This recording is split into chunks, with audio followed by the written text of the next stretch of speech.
आम ओडिशा रे जेमिति कि 12 मासरे 13 पर्व रे विभिन्न प्रकार पिठापणा तैयारी होता है। वर्तमान सांब दशमी किछ दिन पर आसुची भोग पई कि निश्चय आम तैयारी करता बुढ़ा चकुली ता संगरे गुड़गुड़िया तरकारी अथवा घांट तरकारी। आज रेसिपी रे मु आपण मानक संगरे बुढ़ा चकुली रो रेसिपीटी शेयर करिया जाउची जोटा कि आपण देखि पारुथिबे। मोटा बहुत होता है बुढ़ा चकुली और खाया पई कि भी बहुत स्वादिष्ट। बुढ़ा चकुली तैयारी करिया पे प्रथमे आमे बिरी चाउल को बतुरेबा। मुठी नहीं जाइछि गोटे छोट ताटिया बिरी।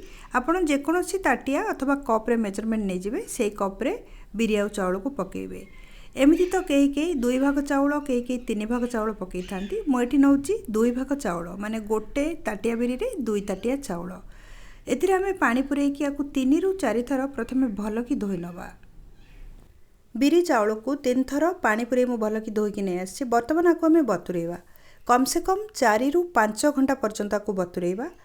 पानी 2 ग्लास मुझे दे देछि आपको घोड़े दबा और 5 घंटा पर आम चेक करवा। 5 घंटा पाखापाखि हो सारानी। बर्तमान आपको चेक कर नबा। आपन देखि पारथिबे बिरी चाउल क्वांटिटी अधिका हो जाइछि आ एटा बहुत बढ़िया बतुरी जाइछि। कौन करवा ना आउ गोटे थर आपको आम धोई नबा कहीं एत घंटा लानी बतुरलानी। जदि भी मली फली ऊपर किसी थब चाउल बिरी से बतुरी जाइथिबो से हाथ में चकटिकी आउ गोटे थर पानी निगाड़ी दबा। मुझे गोटे छोट ब्लेंडर जार नहीं जाइए एथिरे आम बिरी चाउल को बतुरेबा। आपड़ चाहिए जदि बड़ ब्लेंडर जार यूज करना सब गुड़ाक गोटे थर बाटी पारे किंतु मोर बड़ ब्लेंडर जारटा खराब होइथिबारु मु एथिरे बाटुची 2 थर अथवा 3 थर रे आको बाटिबा टिके पानी मिसेइकी। चिकन करके बर्तमान आणटा को ब्लेंड कर देखिपे। ब्लेंड करने समय ना मुझे 2 चम्मच पानी मात्र मिसई आपन को जी दरकार आप हिसाब से पानी मिसई पारे। बर्तमान गोटे जगार ओजाड़ नवा आउ जी बिरी चाउल अच्छी सब गुड़ाक ब्लेंड करके जगार आम ओजाड़ा। बिरी चाउल आणटा को बर्तमान मु गोटे जगार नहीं जाइए। एमती तो आपको आम फर्मेंट करने रखा कारण जो पर्यंत ठीक रे फर्मेंट है ना आणटा चकुली पिठा अथवा बुढ़ा चकुली पिठाटा से स्वादिया आउ सॉफ्ट हम ना। तथापि गोटे थर आपको भल कि मु बीट करदेवी 2 रु 3 मिनिट पर्यंत जहाँद्वारा कि जल्दी फर्मेंट हो। शीत दिन चलती ना शीत दिन टी अधिक समय लगी था फर्मेंट होगापी। खरा दिन तो घंटे 2 घंटा भितर भी एम चकुली पिठा करें किंतु शीत दिन कम से कम ओभरनाइट को छाड़िया पड़ो माने निहाती 7 रु 8 घंटा पर्यंत। बर्तमान मुझे भल कि बीट कर नहीं कवर करदे जगटा को आ 7-8 घंटा पर चेक करवा। 7-8 घंटा पाखापाखि हो सारा माने राति में बीट कर रखी सका हो सारा। आप देखिपे यहाँ प्रॉपर्ली फर्मेंट हो सारी एकदम हल्का हो जाए। कौन करवा ना एथिरे मसला मसली पकेवा 10-12टा खंडे गोलमरीच ता संगरे 4-5टा खंडे गुजराती 2टा को भल कि आम छेची नवा। आपन चाहिए गुजराती को चोपा सब भी पकई पारे किसी ना जदि चाहते चोपा को काढ़ी पारे। बर्तमान आप देखिपे पाउडर एकदम हो सारी किंतु भल कि गुंड पकेवा अपेक्षा जदि आपको खदड़ा करके कुटुचंती ताले पिठाटा आहरी स्वादिया लगी थाए।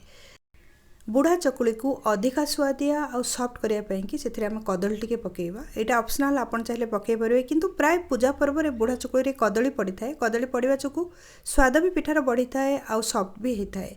2टा कदली मुझे नहीं जाइए। आपन जो आण व्यवहार करेंगे तार क्वांटिटी हिसाब से कदली पकेबे।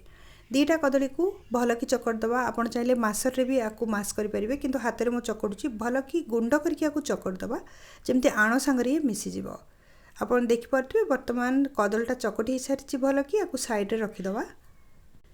सबु जिनिस को प्रथम आम अरेंज कर रखीदे। बर्तमान आण आम पकेबा कुटी गुजराती आ गोलमरीच गुंड ता संगे कोरा अदा मुझे आधा चामच नहीं जाइए। अदार चोपा छड़े आपड़ कोरीदेवे चीज ग्रेटर गोटे छोट ताटिया कोरा नड़िया कई खंड नड़िया भी पकई था। मुझे खंड नड़िया को स्किप करुच्ची कारण खंड नड़ियाटा ना दांत में आसी जाए लगी जाए से कि जो कदलटा को चकटिकी रखते आम 2टा कदली को सहीटा को भी मिसेदबा। एथिरे जेतिकी क्वांटिटीर नड़िया कोरा नहीं से क्वांटिटीर छेना नहीं जावा। आधा लीटर क्षीर में 1 चामच भिनेगार पकई मु छेना को छिंडई स्वाद हिसाब से लुण आधा चामच रु टिके अधिका मुझे पकई नहीं। बर्तमान आ सांगे आम पकेबा गुड़ खंड गुड़ जदि आप पकाउछंती ताहले गुड़ को पकेला परे आणरे गोलेला परे किछि समय पर्यंत रखिदेबे। आण को मुझे गुड़र पाउडर पकाउछि जोटा कि मार्केट रे आपको आराम से मिल जिवो। आ ए पाउडरटा मिसेला परे ना आणरे जल्दी भी मिस जाए थाए चीनी भलिया। बर्तमान सबू सामग्री को प्रथमे तो भल कि आम गोलई दबा। गुड़टा जिते भी जा हो ना टिके समय लगी थाए गोलेला परे मेल्ट हवा को। जदि आपण खंडवाला गुड़ आणुचंती चीज ग्रेटर ताको कोरीदेवे जहाँद्वारा कि सेटा एकदम चूना हो तापर आपको मिसेबे। आणटा को गोले पोड़े देले मु एबे कौन करवा ना एथिरे गोटे चामच घी पकेबा। घी पकेवा द्वारा ना आर स्वादटा बहुत बढ़िया आसता है। आपन जदि न पकईचंती केबे घी टिके निश्चय पकातु आणरे। ता संगे पान मधुरी नहीं जावा गोटे चामच। पान मधुरी और घी को प्रथम भी जदि आप मिक्स करेंगे एकाथरे चलो, किंतु मु लास्ट को मिसाए नॉर्मली आउ थे सब सामग्री को भल कि गोले दबा। बुढ़ा चकुली कि बर्तमान आमर आण तैयारी हो गला। एथिरे आमे बुढ़ा चकुली तैयारी करबा। मुझे गोटे कड़ाई को गरम कर नहीं। एक्चुअली एटा नॉनस्टिक कड़ाई, जल्दी उठीज चकुली पिठा और लगभग बोली से मुझे कड़ाई व्यवहार कर। पैन ने भी करें चकुली पिठा, से अधिका भल होता है। बड़ साइज बड़ बड़ चकुली पिठा होता है। मुझे छोट पिठा करी ए घी पकई ताको मेल्ट हवा को दबा। तापर ए आण पकेबा। 2 डंकी खंडे आण पकई नवा। टिके नाकु डंकी रे मझी जगटा को पतला करदबा। तापर याको कभर करदबा। फ्लेम को स्लो करदबा और 2-3 मिनिट पर्यंत छाड़ीदबा। तापर चेक करिबा। 3 मिनिट पाखापाखि हो गलानी। बर्तमान चेक करिबा। आपन देखि परथिबे ऊपर आणटा प्राय मरी गलानी। टिके टिके मझीटा कंचा ही दिसुची, नहले चारिपट सुखिला दिसुची। आकु धीरे उल्टेबा, नहले नहीं भांगी जाई पारे। काहेकि ना एक तो एथिरे फर्मेंटेड बैटर, 2 रे पुनी आमे मिसेइछि ना कदली एथिरे, सेतपई बहुत सॉफ्ट।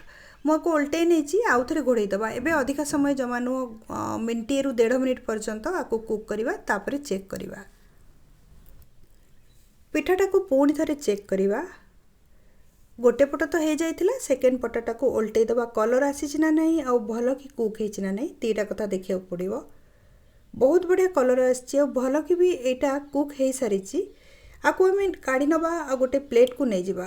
एक्चुअली जेते भी पिठा अच्छी ना सेम प्रोसेस रे आमे तैयारी करिबा। चकुली पिठा को बर्तमान चेक कर नवा। नॉर्मली बुढ़ा चकुली पिठा जो ना ठंडा हला पर टेस्ट अधिक आसते, से गरम गरम जमा खाइबेनी अथवा खाया को देबेनी। भल कि याकू रखिकी जमाई कि पूजा कला पर ही खाइबे। देखि पारथिबे आपण भीतर बहुत सॉफ्ट है, मोटा है कि तैयारी है, किसी भी कंचा नहीं। कारण जेतेबेले भी आपण बुढ़ा चकुली करेंगे कवर करके पैन को किछि समय पर्यंत स्लो फ्लेम रे निश्चय छाड़िबे, नहले मझिरु कंचा रही जाई पारे। रेसिपीटा आपन को केमिति लागिला, रेसिपी विषय रे आपण मन रे जहाँ भी क्वेश्चन अछि कमेंट सेक्शन में शेयर करंतु।